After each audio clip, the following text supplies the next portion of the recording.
Մինչև 150,000 դրամ աշխատավարձ ստացողների թիվը նվազում է, դրանից բարձր աշխատավարձ ստացողների թիվն աճում։ Հայաստանի աշխատաշուկան հոկտեմբերին սահմանել է հերթական ռեկորդը՝ 810,074 աշխատատեղ, ինչը 30,923-ով ավելի է 2024-ի նույն ամսվա ցուցանիշից։ Էկոնոմիկայի նախարարը ցուցանիշը համեմատում է 2021 թվականի հոկտեմբերի հետ, նշում՝ 145,000-ով ավելացել են աշխատատեղերը, իսկ միջին աշխատավարձը 216,800-ից հասել է 313,300 դրամի։ Գևորգ Պապոյանը նկատում է, տնտեսական աճը հողի վրա արտացոլվում է հենց այս ցուցանիշներով։ Այսինքն այդ աճը չի գնում առանձին տնտեսվարողների կամ առանձին մարդկանց գրպանը, դա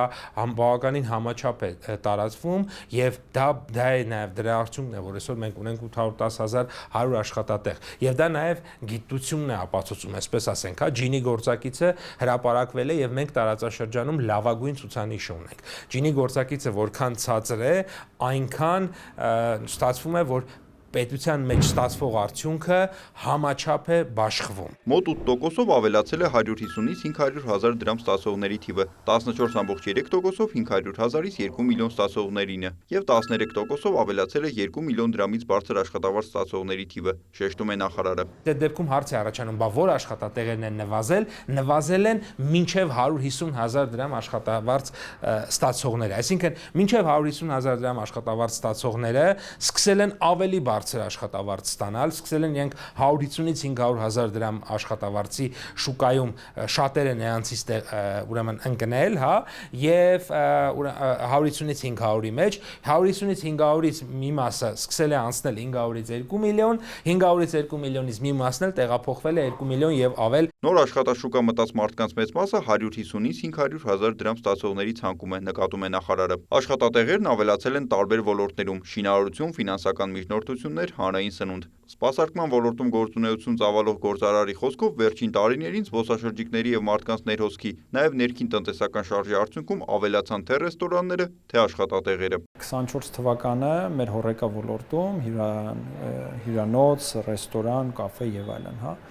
չեն կարող ասել, որ լավագույն տարիներից մեկն էր,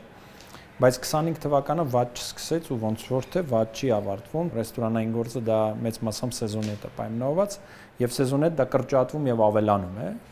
Այս տարի սեզոնը այնքան է երկար էր, որ ինձ թվում է շատ տարբեր գործատուների մոտ կլինի խնդիր, արդյոք պետք է կրճատել, ընկնել այսպես ասած ձմեռային ռեժիմի, հետո էլի արթնացնել, որտեղ դա էլ է բավականին մեծ ծախս։ Միևնույն ժամանակ ոլորտը շարունակում է բարձր մակարդակի մասնագետների կարիք ունենալ։ Իրենք էլ նոր ծրագրեր իրականացնելուն զուգահեռ ավելացնում են աշխատողների քանակը։ Ակտիվությունը պայմանավորված է պահանջարկ, առաջարկ բալանսով, երբ որ այդ բալանսը առաջարկն է ավելի շատ սկսվում է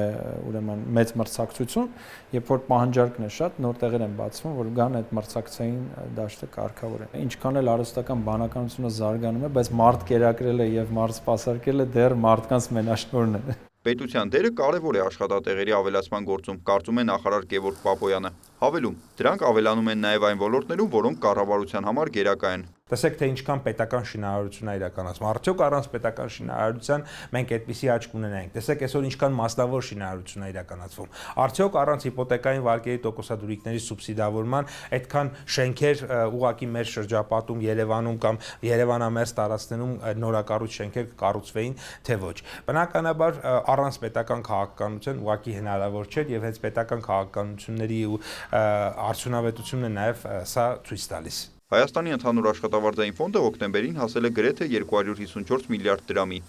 Նիկոլայ Ավետիսյան, Ժիրայր Հաբետյան, Մհեր Կիրակոսյան, լուրեր։